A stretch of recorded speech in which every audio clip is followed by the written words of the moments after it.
Okay, as they say in Texas, shalom, y'all. Great to see you, uh, some of you, and great to be back. And we'll continue the next hour and 15 minutes or plus minus. And as you all know, I've got a little procedure tomorrow to change the battery in my pacemaker, but it's really not a big deal.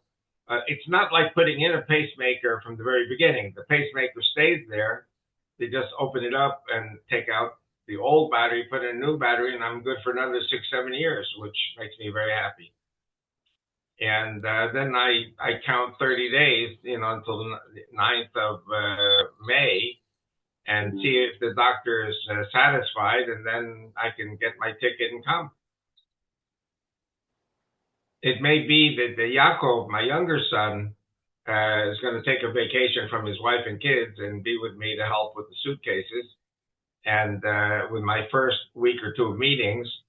And then when Dana says to Yaakov, okay, you've had enough freedom, come home.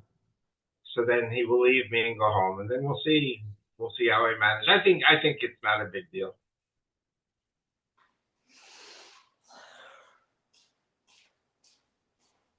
A little technical thing for those of you from Texas. My car has its state inspection in July. So I have missed 2 inspections.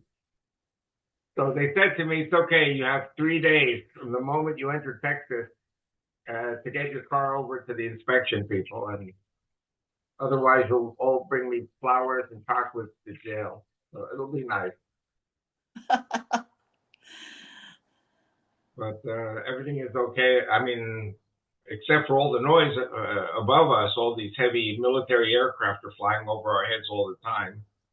I think they're practicing because there is no war yet, but they're practicing, and I think, I hate to say it in a very ironic way, I think the U.S. Air Force is going to get quite a bit of practice with what's coming with Iran. An interesting point. One of the reasons why I think that the war is inevitable is because China, Russia, and North Korea would really, really like Iran to join the nuclear club. They are pressing Iran to go forward with the nuclear project. So I think what we need is a regime change in Iran. I think President Trump is up to it. And the axis of evil will now be less Iran, hopefully. And, well, we'll have to see where it all goes. But I'm pretty confident. From what they say on the news, 80 to 90% of the Iranian people want democracy, or at least they want to overthrow this crazy regime. So we are here with a lot of anticipation to see what happens in the coming days. But indeed, I'm very glad that Netanyahu has had a good trip until now in Hungary and then to Washington.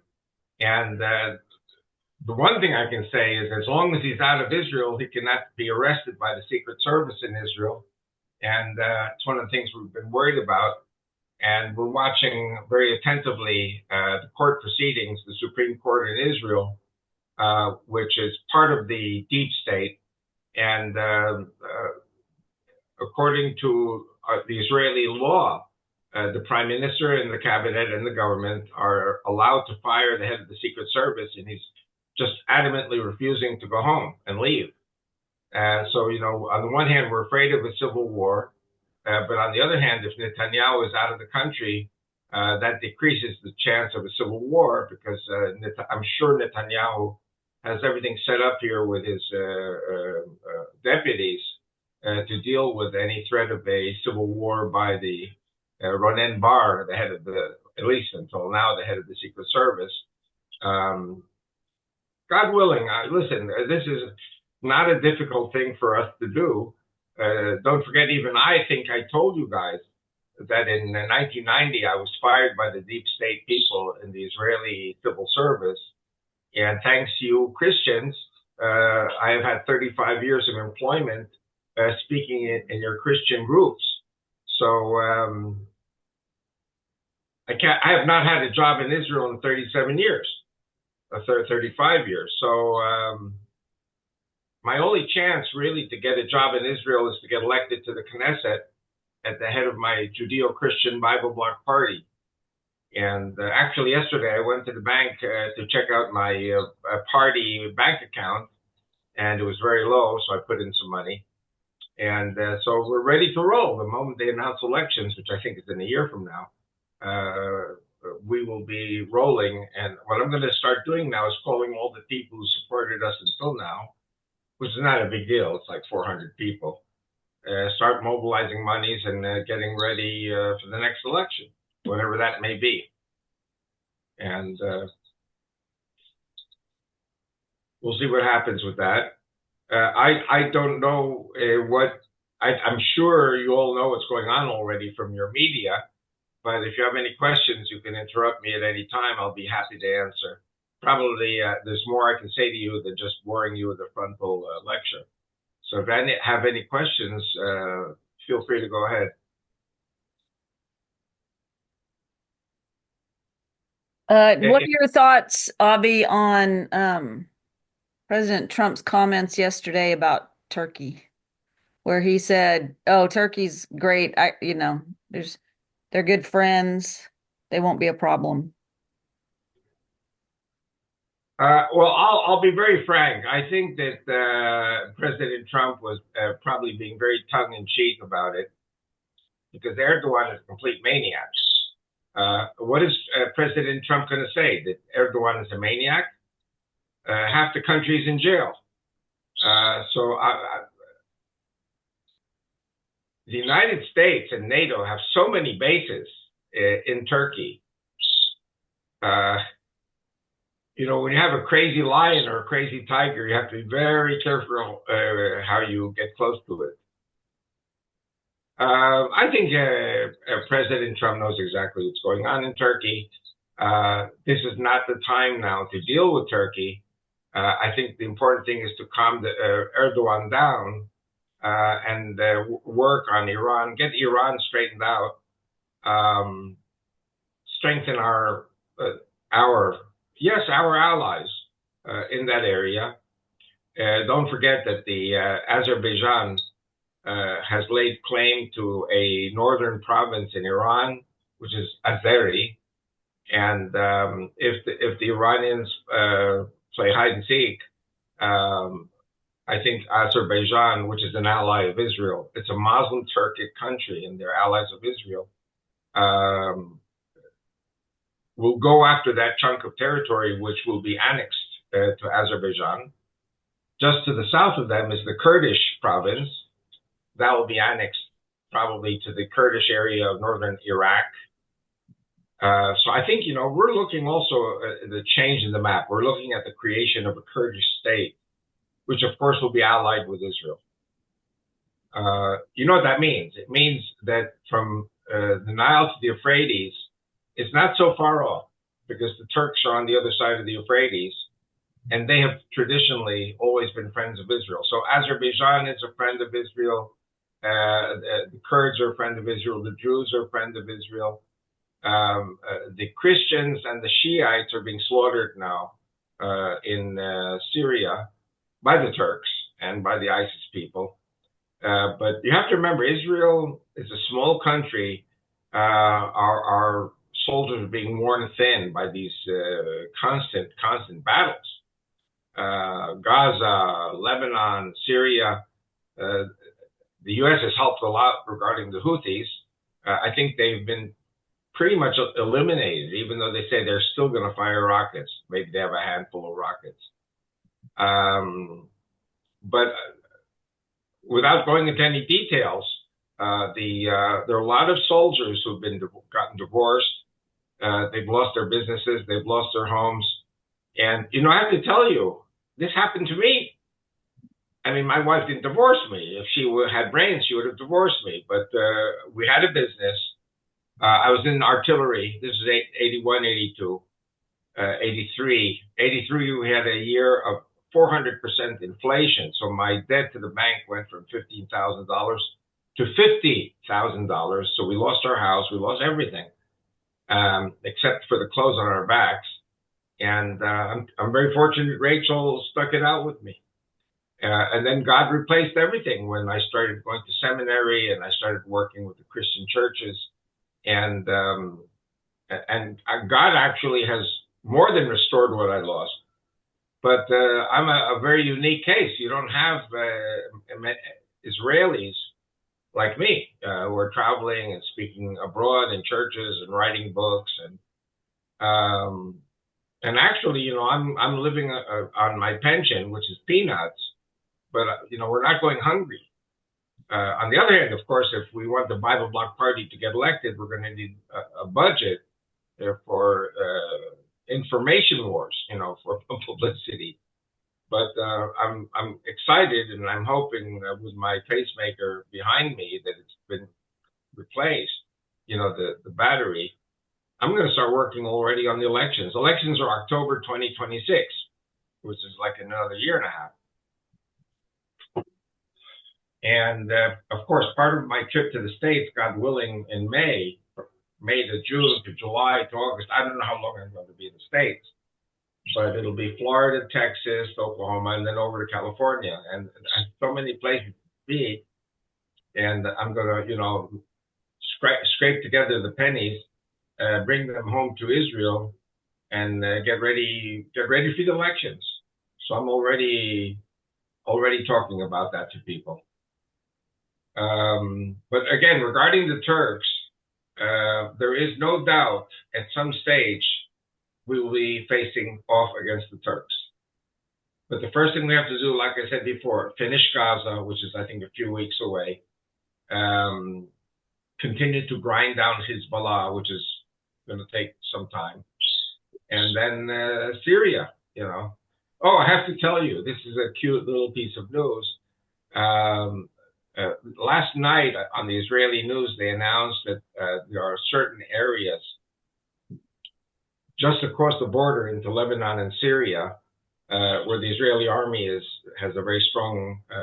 maintains a very strong presence, and Israelis are now have to apply for a permit and to cross the border into Lebanon and Syria under supervision of the Israeli army, and to see things we were not able to see in the past. So tourism, I think Lipkin Tours is going to start having groups going up to Lebanon and Syria too. And you know what? We're really, really living in time of the Messiah. Not an easy time, but it's getting here. And we'll have to see. Delta Airlines is now landing in Israel. I haven't heard yet about American and United. But they just announced it. The first plane landed. And as long as the missiles aren't flying in from Iran, American aircraft can still land in Israel. Isn't it crazy? You can't even plan out tourism or anything because of Iranian rockets. But I think President Trump understands the situation, and I think he's going to help us to get tourism going again soon. I hope I answered your question about Turkey. Yes, thanks. We might still see a revolution in Turkey. The trouble is that Erdogan has such a tight control over his military and his secret service. And the Turks who are against Erdogan are secular. So, they're not ready to be jihadis and kill themselves. We'll see. Hi, Avi. Angela! Hello there. Just about Turkey, while we're on the subject. Yeah. I'm quite taken aback at the silence from other NATO nations, what Turkey's invasion of Syria, that as a member of NATO, that NATO hasn't said a word, to my knowledge, about this rogue behaviour. Well, I think many times rogue behavior is best dealt with silently, behind the scenes. I will he's say not something. going to take any notice. I will say something a little radical. Sometimes I say radical things. Netanyahu is talking a lot now to whom? To Putin. Now, the Russians, you've got to understand, the Russians have been fighting the Turks for 1,000 years. And the Russians have never agreed that Istanbul, otherwise known as Constantinople, which should have belonged to the Greek Orthodox, Russian Orthodox Church, the Hagia Sophia Church is now a mosque. Yes. So the Russians, let me tell you something. I excuse the rude expression, wet dream. The wet dream of the Russians is one day to come down from Bulgaria and just take Constantinople. I don't think the Russian military is in any capability of doing that now. But let me tell you something. I was on Radio Moscow in 1994, and I was poo-pooed by my communist interviewer. And I said to him, your enemy has been the Turks, for 1,000 years. He was talking about friendship and solidarity with all nations, which is communist ideology. And I said, that's baloney, I said to him. I said, Russia has been fighting the Muslims for 1,000 years, and it's only getting worse. And so I said, the Russians should be working with the Americans and the Europeans and the Israelis to defeat Islam. But you can tell even today, especially today, I'm not a popular man in many political circles. But the Russians, I think, have been warning the Turks not to go into Syria. Don't forget the Russians in Syria. The Russians backed the Shiites. And now the Shiites are being slaughtered by the Turkish-backed ISIS. Yeah. So you see where I'm going with that. Yeah. Yeah. Yeah. Yeah. And just on a side matter, it was just something of interest to me, really. But I wondered if you could tell me anything about this.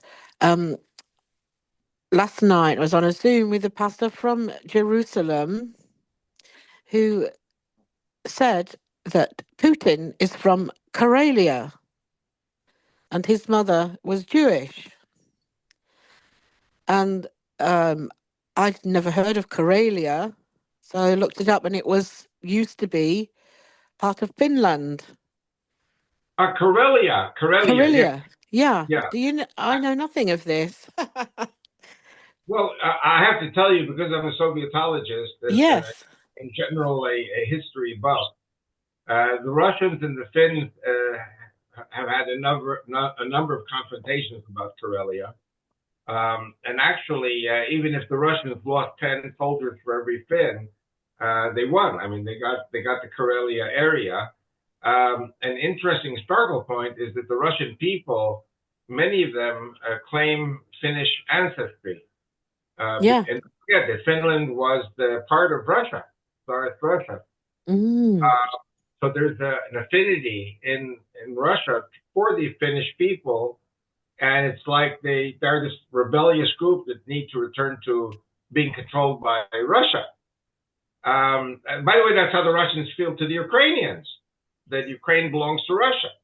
Yes. And these nasty Ukrainians should surrender and be part of Russia again, which, of course, I think Putin did a good hack job in destroying any possible relations with the Ukrainians. But I have to tell you that the Finns, you know what? I have to tell you a little story. My son and I went to Finland. I've been in Finland a few times, in Helsinki and in other towns, speaking on behalf of the Christian embassy. And but my last trip was with Aaron, and we were trying to stir up, tourism to Israel from Finland. And we went to right next to our hotel is the classical synagogue in Helsinki that was built by Russian soldiers, Jewish soldiers, who were in control of Tsarist Finland. I'm also a stamp collector, so there are stamps, postage stamps from Finland. They look like Russian stamps from the Tsars, just a little different. If you know the Russian, the Cyrillic, and the Finnish sort of Latin letters.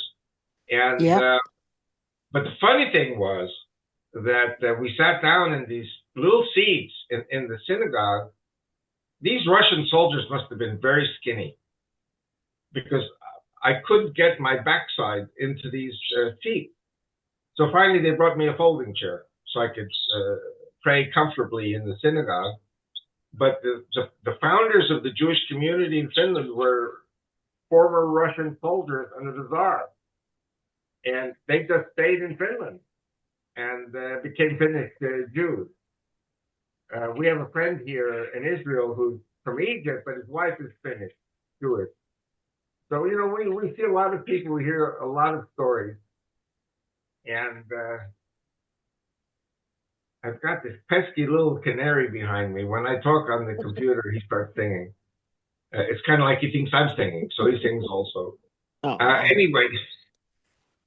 Anyway, so Finland has a history. Karelia was part of Finland, and the Russians conquered it at the price of many of their soldiers. Another interesting point that there were, I think there were 20 Jewish soldiers in the Finnish army in the war with the Soviets. And who are the allies? The Germans, the Nazis. And there was one Finnish Jew who was a doctor, and he had to take care of the wounded soldiers. Some of them were German. And so, and by the way, the Finnish would not allow the Germans to take the Jews from Finland. So the Finnish were very, very proud of their little Jewish contingent in their army. Mannerheim was a great leader. But very simply, the Russians, if the Finns had not surrendered Karelia, all of Finland would have fallen to the Russians. Yeah. So it's sacrificing for the greater good. Right. Yeah. By the way, many people are saying the same applies to the Ukraine, that the Ukraine should give up the eastern part of Ukraine and stop the war. Yeah. Because over 1 million soldiers have been killed on both sides. Israel is very careful about neutrality in this war between Russia and Ukraine. Because we're very close to Russia for many reasons, including 500,000 Jews who live in Russia. And actually, Putin does not hate the Jews. Putin pays salaries to the rabbis and to the Jewish community, financial support. And the Ukrainians, well, they probably don't have the money, but they don't pay the rabbis and they don't support the Jewish community. The Jewish community is totally dependent on donations from abroad. Yes. I think the primary thing that concerns Israel is we are too close to Russia geographically.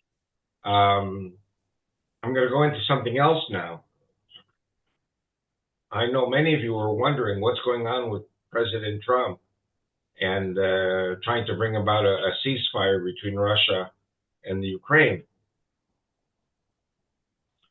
One of the things I read in the last few days was that China and Russia and North Korea are very, very aggressively promoting Iran as a nuclear country. They want Iran to have the nuclear weapons.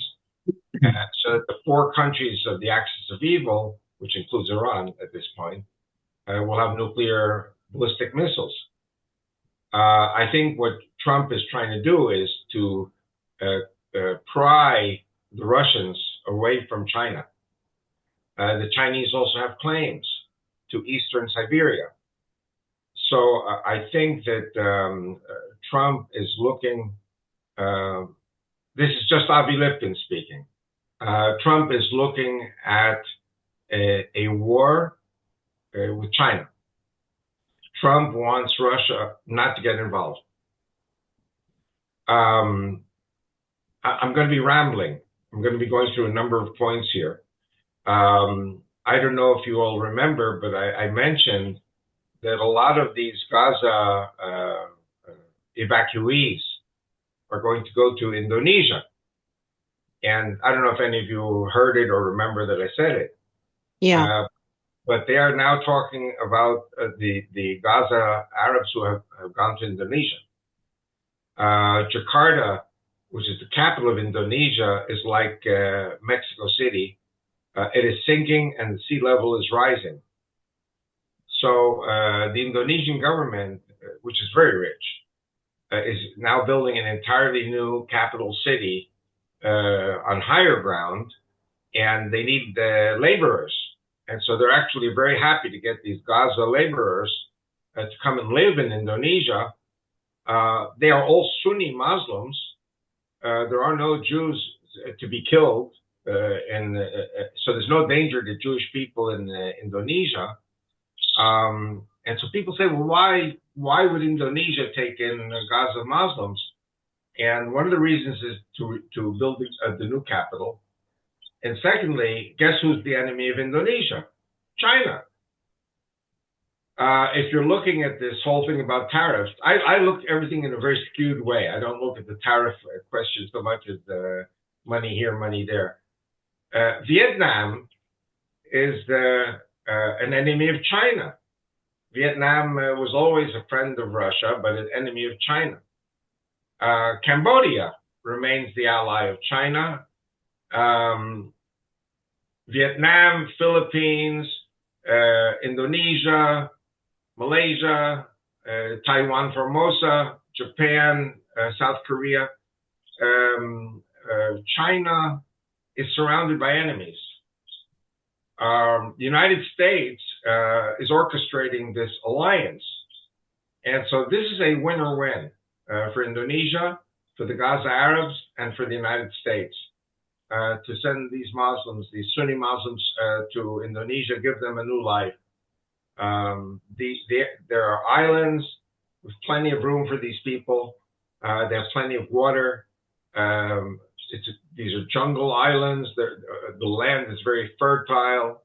I mean, they don't got nuts in Gaza. At this point, the numbers that I have seen is that there are about 2,000 Gaza Arabs with their families, who have left. And Israel is coordinating flights from Gaza. They are taken in buses down to Eilat, and then they fly out of the Ramon International Airport. I heard, I don't know the numbers, but there are quite a few Gaza residents who have German passports, and Germany is taking them back in. Some of these Gaza residents have gone to Italy. Some have gone to Romania. Again, it seems that there are all kinds of Gaza people whose talents can be utilized by all these different countries. We have a whole department now in the Israeli government that deals exclusively with assisting Gaza residents who want to leave. We're not expelling anyone, but over 50% of Gaza wants to leave. And so we have them totally surrounded. I don't know if you see the map on your news in America or in England, but the Israeli military is closing in from the north, from the south, and from the east. To the west, you have the Mediterranean. They are moving slowly in a very measured manner, and we are basically pushing all of Gaza to the sea. And then when they get to the sea, they can get on boats or get on buses and then leave Gaza. So the Trump plan is actually a very good plan, very realistic. And so we're looking for different countries that will take in these Gaza residents. I don't think South Sudan or Somalia are viable choices, but Indonesia definitely. And I'll say one last thing about China. Again, as a history buff, and I don't take sides. When I talk history, I say, well, this side says this and this side says that.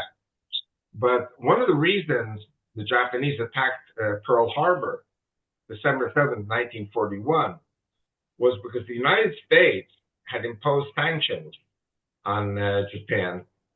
And basically, Japan was being strangled by U.S. economic sanctions. And that's why they attacked at Pearl Harbor, to defeat America's presence in the Pacific. Well, this is exactly what's happening now with China.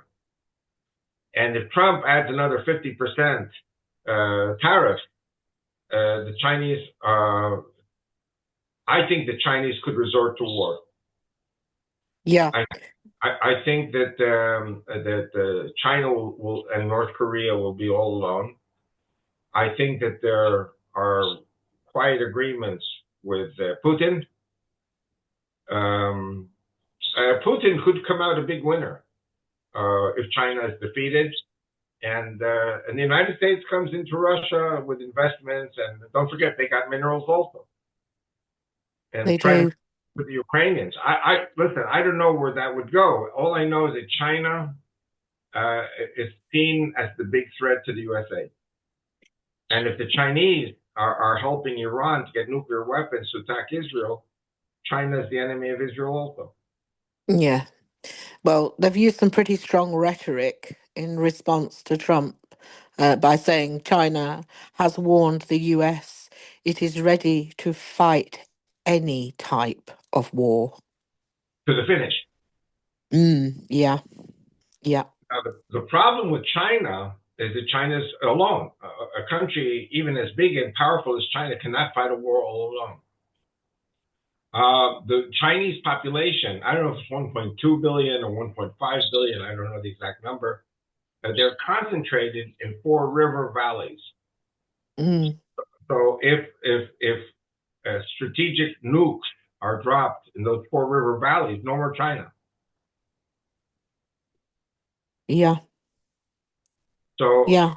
listen, I personally have no animosity to the Chinese. I'm just trying to say, from my learning and experience in international relations, Sovietology and U.S. Military power and all these countries in the Far East, there's a big pool of oil in the South China Sea. And the Chinese are saying, no, it's all ours. Nobody else gets anything. Not Vietnam, not Indonesia, not the Philippines, not Formosa, Taiwan. So I personally, I don't know where this is all going, but I think Trump has good advisors. I know that he's now facing a lot of opposition from the neocons, from those who oppose the neocons. There are many Republicans who just want to have good financial relations with China, with everyone, and for whatever reasons you can imagine. I mean, China is an immense market for the world and also for the United States. So we're watching all of this very carefully. I'm just very happy that Trump got elected, still now, even though people are raising questions. Very happy he got elected. I'm very happy that Netanyahu seems to have a very, very strong relationship with Trump. And I think also thanks to President Trump, we're not having a military coup d'etat here in Israel by the social Democrat deep state people. And so we're watching things. Yeah, it's interesting. I mean, I think last week, Li Kuyang or whatever is the premier of China, announced that he's boosting defense spending this year, warning against unseen changes unfolding. So when I read that, I was quite taken aback, but I guess it's the atmosphere of where we are right now. So yeah, it's definitely, China is definitely a threat to peace. Well, I think that instead of trying to conflict with the United States, I think this is a time that the Chinese leadership should actually back down and say, hey, okay, listen, we don't want a war. I think that the problem with the Chinese today is that they have become so powerful that they have the same arrogance that the Japanese had in the 1920s, 30s, and 40s. Yeah, So, possibly. And they have fingers all over the place, most of Africa as well. Yeah. Mm. Yeah. Good Thank point. you. But Thank we you. have to watch China very closely. Oh, yeah, I agree. Thank you, Avi. My pleasure.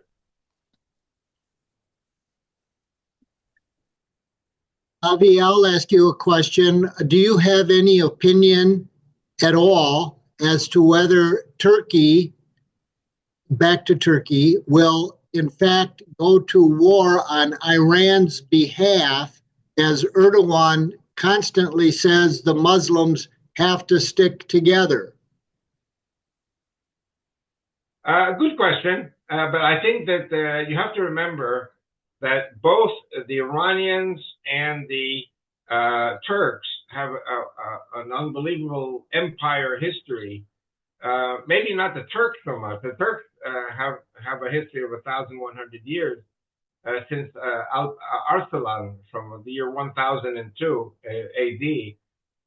But the Iranians, the Persians, have a history of an empire of 3,500 years. And they're rivals.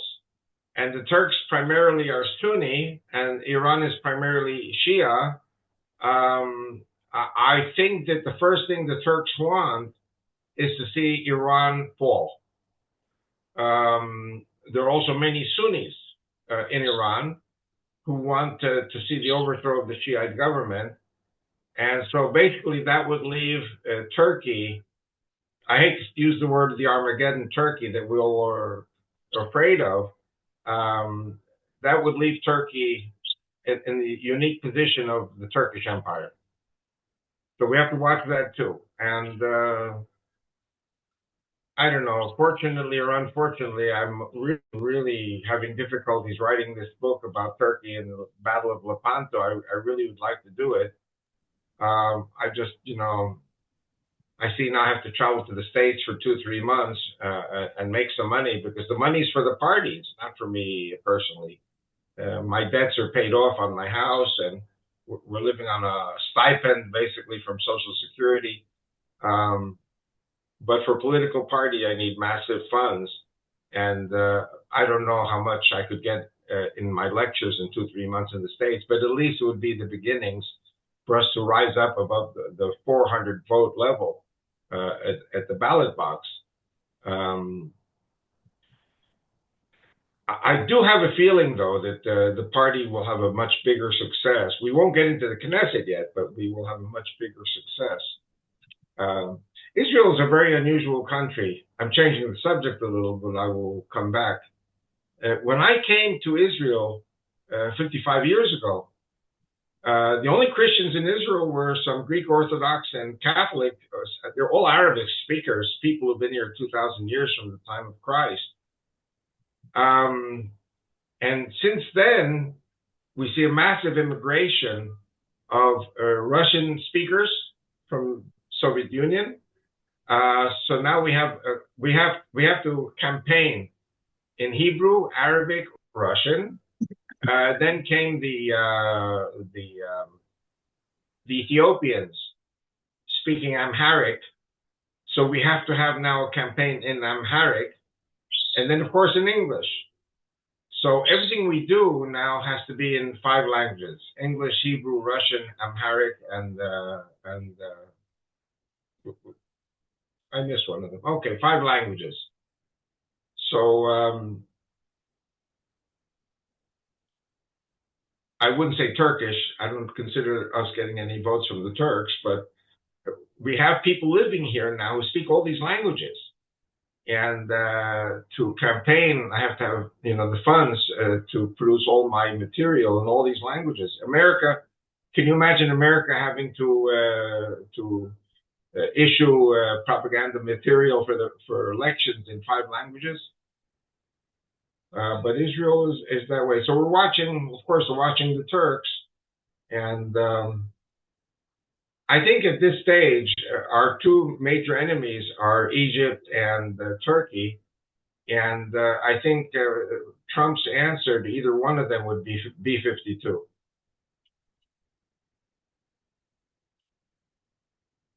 All these tanks that the Egyptians bought, except for one reason, attacking Israel. And B-52 could basically wipe out the whole Egyptian army on the Israeli border. I don't know, there are countries that don't make any sense. Like we made peace with Egypt. We took Sinai so many times, and each time U.S. presidents made us give it back, and we gave it back. And Israel has been prospering and prospering and prospering, going from growing from step to step, maybe in spite of all the enemies. And then comes this President Trump, who's the greatest thing since, I think they say, since bread and butter. So Trump is very popular in Israel. You don't knock Trump here, except if you're in the leftist media. Did I answer your question, Neil? Yes, I think that if I can summarize it, is just in your opinion, you do not think that Turkey will, in fact, help Iran in any way, necessarily militarily, due to the fact that you said that there will be an conflagration of some sort with Iran and Israel, at least. Well, okay. Look at Iran. I'll come in and attack your question from another angle. Azerbaijan is an ally of Israel. Azerbaijan is to the north of Iran. There is a province in northern Iran called the Azeri province. They want to leave Iran, break up Iran, and they want to join Azerbaijan. Now, Azerbaijan is Turkic, but they're allies of Israel. They don't care about the Turks. They have their own agreement. To the south is another province which wants to break away from Iran, and that's the Kurds. And they're Turkic also, but they don't like the Turks. They want to join Kurdistan in northern Iraq.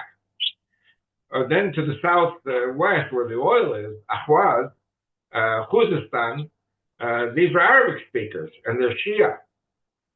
So the Turks hate the Arabs, the Turks hate the Shia. Why would the Turks go to war in favor of Shia? Then you have a group to the southeast called Baluchistan.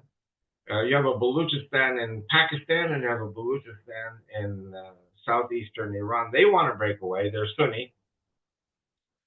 They're not good guys, mind you. They're terrorists. And Baluchistan is full of all these minerals. So the Chinese have come into Baluchistan in Pakistan to try to develop the minerals, and they're being slaughtered by the Baluchi Muslim terrorists.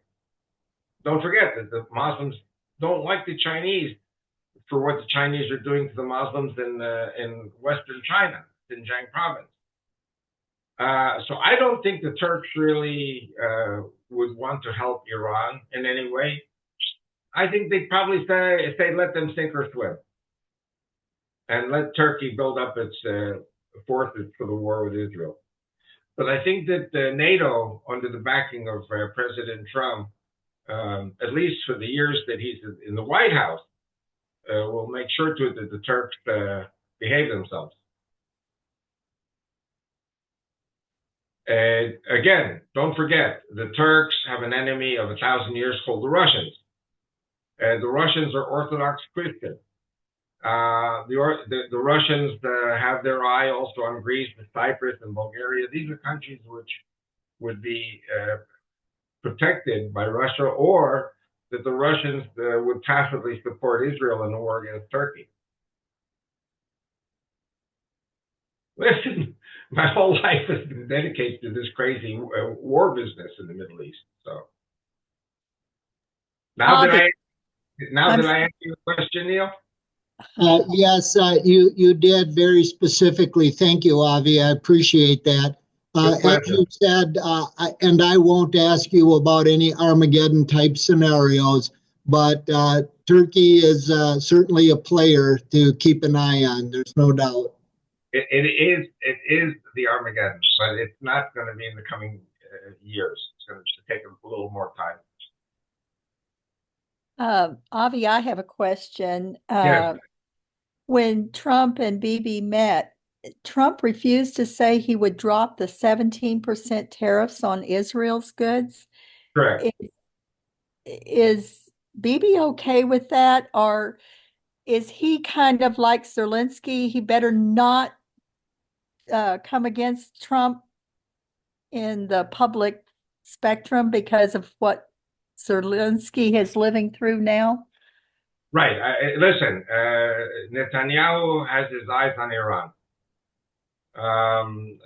If Trump brought it down from 17%, it would go to 10%, which is the minimum for everyone. I think that Lutnick is negotiating. These are, technical things that can be negotiated. I know that Trump was very angry about infractions by the Israelis in the pharmaceutical line. So listen, I think there are things that can be fixed. I'm not an expert in them. Many times these things can be fixed, but they are fixed behind the scenes. And that's what I would prefer, is not having all this showmanship on when the people come from other countries. And I feel like Trump puts them in a position that's very awkward in front of the press and then speaks. And I'm for Trump, but I'm not for the way he's carrying on with these diplomats. Well, you know what they say, he's the new sheriff in town. Yeah. And that's how he's described in the Israeli media. He's the new sheriff in town, and he's not going to take any nonsense from anyone. Listen, I'm 76, Netanyahu is 75, and Zelensky, I think he's 38 or 39. He's a baby. Okay. I mean, in my opinion, Zelensky is a hero. But fighting the Russians, I mean, you have to be crazy or you have to be a real hero. The Ukrainian people, I think they support him. But I think that Biden was so good to the Ukrainians that the Ukrainians cannot take any downgrading. So listen, and now all of a sudden they're saying that the U.S. is resuming its support for Ukraine. They have to. Otherwise, Russia will kill every last Ukrainian. That's good news. Thank you. Again, as a Jew whose grandparents came from Russia and Poland and Ukraine, I love the places where my family came from. I don't want anyone to be killed, Russian or Ukrainian or Polish or wherever. The Poles now are preparing their army for war with Russia. My grandfather fought in Pilsudski's army against Trotsky in 1920 in the defense of Warsaw. So I know the history. My wife says I don't know anything, so she's right from her perspective. But regarding Russia, Ukraine, all these countries in Eastern Europe, I think I'm pretty good.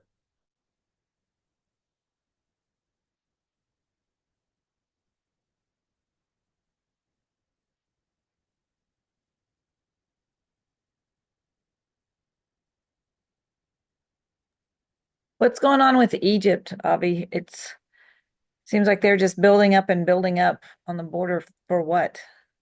You got it. They're building up and building up. But I think the answer to all that buildup would be B-52.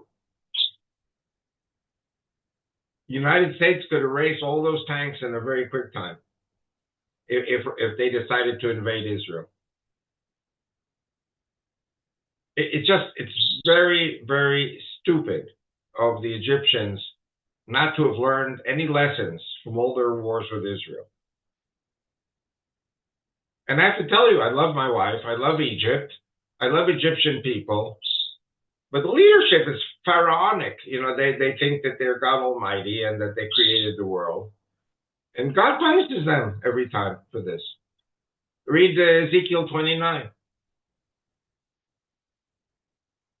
God says to Pharaoh, because you said that you were God, and that you created the alligators and the fish in the Nile, I'm going to teach you a lesson. And the tremendous flood destroys Egypt because Pharaoh said that he was God.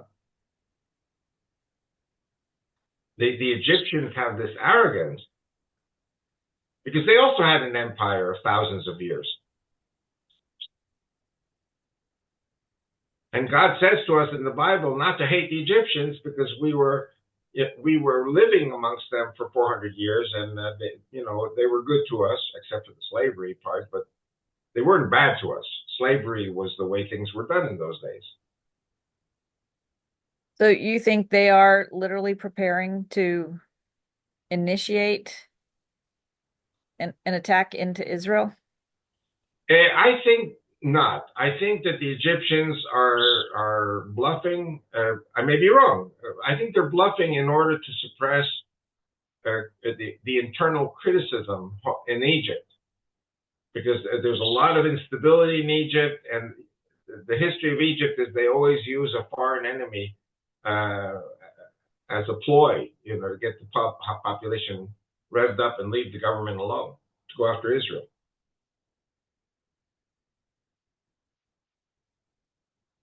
But I will tell you, when I visited Egypt in 1983 with my wife, I felt at home. I loved Egypt.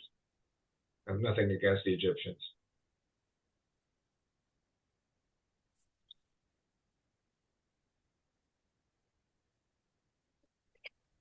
Avi. Oh, I'm sorry. Go ahead, ma'am. No, you go ahead, Megan. That's fine. Oh, thank you, ma'am. Avi, will you just touch base on just a little bit of what we talked about before the recording?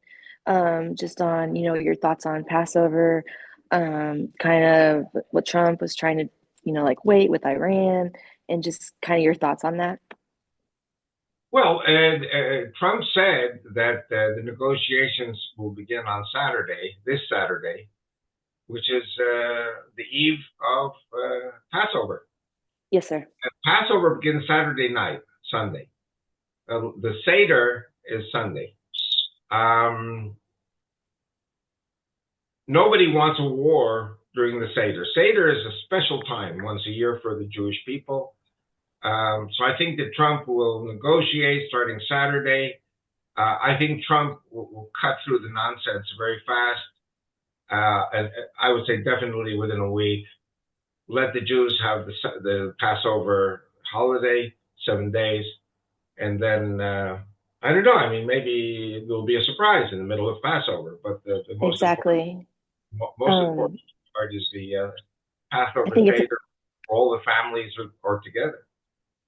I think it's important to note that Israel's enemies tend to attack on Jewish religious holidays.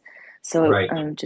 I'm obviously, I believe the idea for on alert and everybody's on alert, but just that even though it's Passover, it might be, I agree 100%. So I would say, yes, we're going to let Trump, Trump is probably saying to us, let me talk to the Iranians first. But if he sees that they're leading him by the nose, the Israeli Air Force is ready to go and do what it has to do. Of course, we would prefer to go in with the American Air Force as well. And this would be actually excellent training for the U.S. Air Force as well, with those B-2 bombers. America has been preparing and creating these marvelous but horrible war machine. So I suppose maybe it's time to see the real action. Thank you. Thank you. Yes, Angela. Yes, hi. Recently, Ukraine has said that the North Koreans, well, obviously Russia has got some North Koreans in their army now, are disciplined and armed with high quality ammunition. I mean, that could just be propaganda from Ukraine, but I know that a Russian security chief was in North Korea as Kim Jong-un was test firing some anti-aircraft missile system, which is AI guided. And he said they were impressed by its accuracy. What's the relationship between North Korea and Russia? Uh, Is it getting stronger, or is it just, what can you say about that? Well, What's your again, views? the axis of evil today is four countries, and one of them is Iran. And President Trump is, I think, looking for ways to remove Iran as a threat, leaving Russia, China, North Korea. Yeah. I think, for whatever it's worth, that President Trump is trying to pry Russia away from the Chinese-North Korean alliance, Mm, either by carrot or by stick. And so mm, we're watching that very closely. It could be that Russia will all of a sudden wake up. And you have to remember, Putin is a bullet away from the end. If Putin succeeds in restoring greatness to Russia after he killed almost 1 million of his own kids in mm, this stupid war, and all of a sudden you see American investments flowing into this new ally, Russia. In other words, the deal is if Russia joins the West against China, they'll get whatever they want from the U.S., except Ukraine, of course. Uh, mm. and I think President Trump has a package for the Ukraine too. But I think I don't want to talk in a racist manner, but I think that there is an animosity towards the communist Chinese government and the communist North Korean government. These two countries are terrible. They're even worse than Russia. Yeah. Do you think China is backing North Korea Oh, absolutely. money-wise? Yeah. Absolutely. The border of North Korea and China is basically their only outlet. Yeah. They have an outlet in the farthermost north of North Korea into Russia. So that works also, but they're much more dependent on China than Russia. Yeah. Do you think they're bankrolling them? Because I can't see how he's making any money through trade or anything other than weapons. Well, little children have to play with their firecrackers. Mm. Yeah. This is the mentality of Kim Jong-un. Also the mentality, I believe, of Xi Jinping. Xi Mm-hmm. Jinping should not be stupid. He should, stop this threat against America and try to work out a deal. It's just, the Chinese have been shafting the U.S. economy for too long. Oh, yes. Yeah. Trump came into the elections knowing exactly what he wanted to do, knowing exactly the dangers facing America. And, Biden was wishy-washy. And so whoever wanted to step on America stepped on America, which is crazy. Yeah. And they're still firing at South Korea all the time. Again, these are immature children leading North Korea. Mm, Not something that could continue. I'm yeah. telling you, people are asking Trump, does he want the Nobel Peace Prize? He said, no, I want to have my face on Mount Rushmore.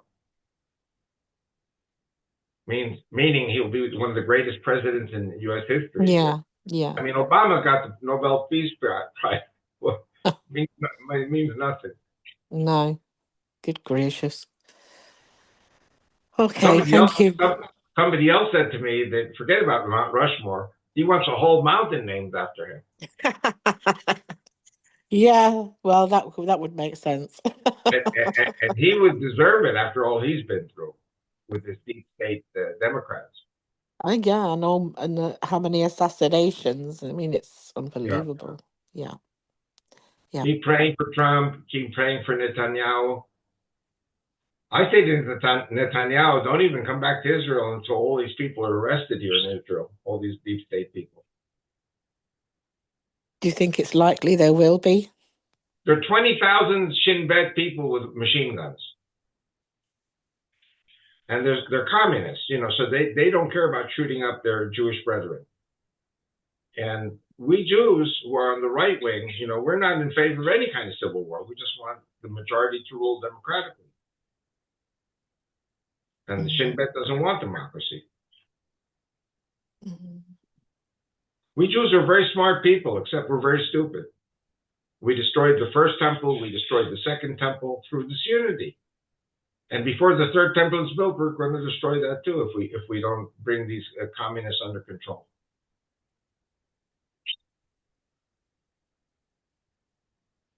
Yeah, I don't know. I'd say you ought to go back and listen to some Golden Meyer nuggets and get some wisdom. I think it was Winston Churchill who said that England is a country of stupid people, but they got 400 people in parliament who are smart and know what they're doing. Here in Israel, every Israeli is a genius, thinks he knows everything, and then in the Knesset we have 120 people who don't know anything. That's a joke I heard many years ago. Oh. Everywhere's a mess now, Avi. Every parliament. Yeah, well, that's everywhere. Deep state. Yeah. Yeah. Okay, thank you. My pleasure.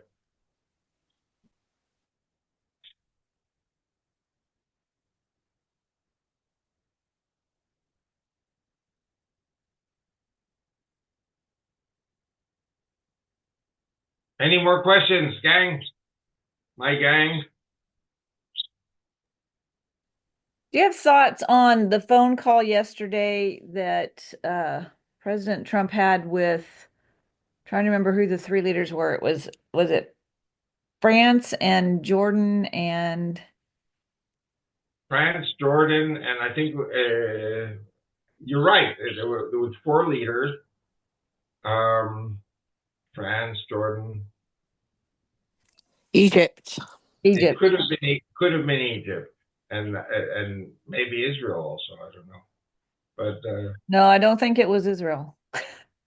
I think the three of them were together, and he had a phone call with them. Supposedly, yes, a four-way telephone call with Trump. Right, three. Oh, you're right. The French have not a very good history regarding their relations with Israel. And don't forget, any pro-Israel policy by the French will bring about an intifada of all the Muslims in France.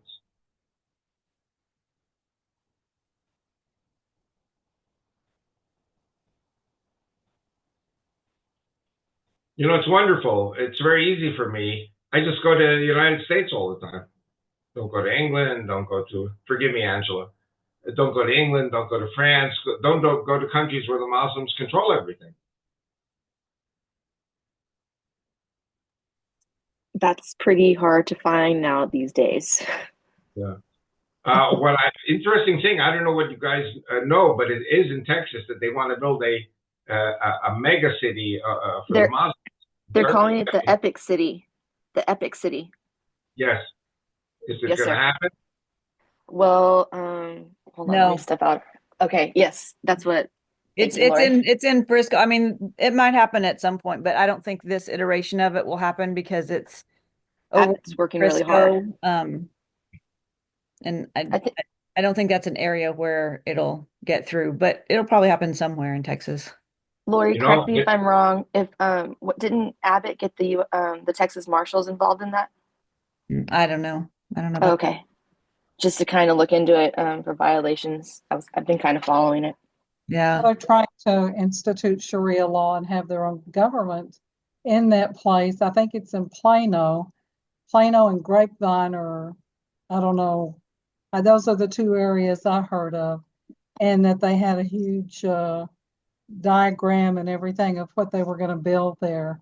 Yes. But the Sharia law issue came up, and they were discussing you can't have two governments with two different laws. And I think that's what really raised Ken Paxton's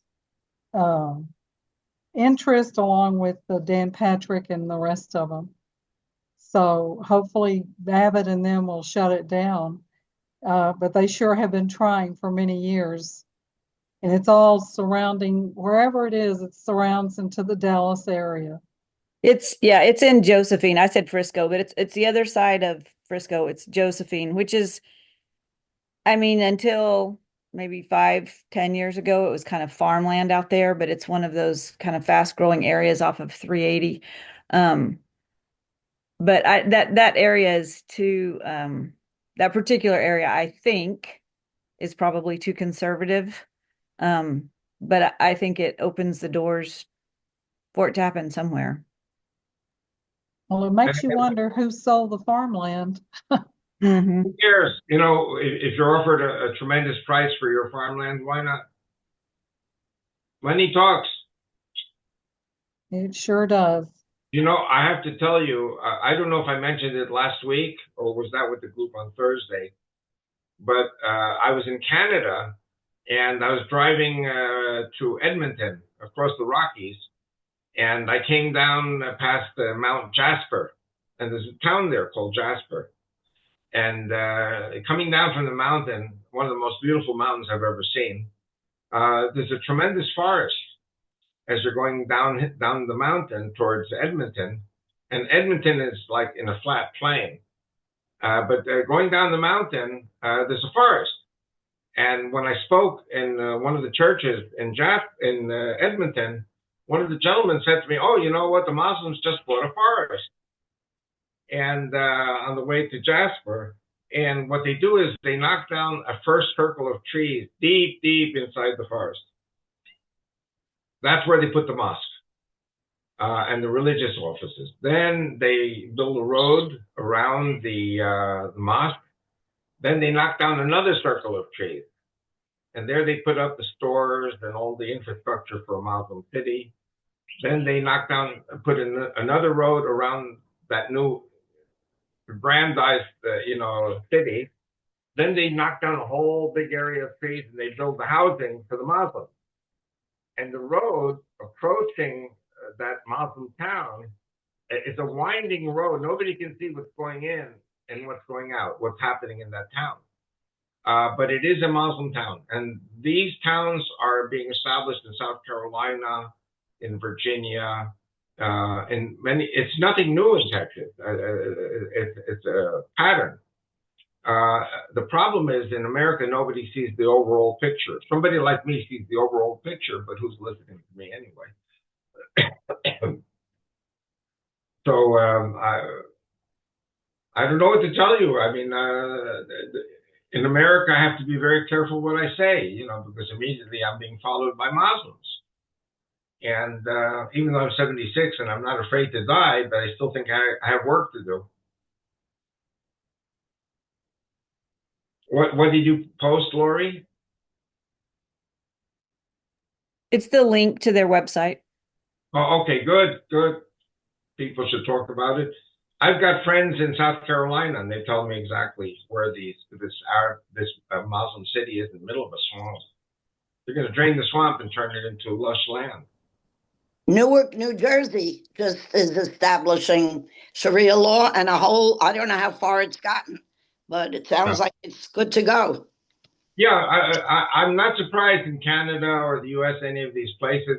I've heard that in Mexico, there are areas which are now no-go because they're Muslim. And they got deals with the cartels, like, don't mess with us, we don't mess with you.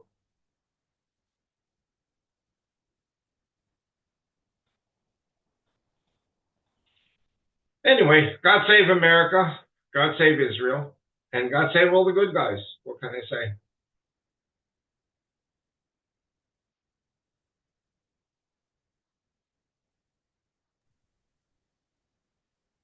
Is that a wrap for today?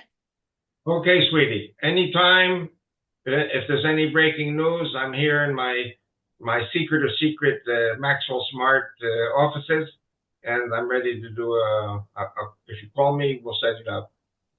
Otherwise, next Thursday and next Tuesday, and if you want, you can pray for my pacemaker battery replacement procedure tomorrow. So it's not a big deal, but at least, God willing, I'll have another 6 to 7 years of being busy.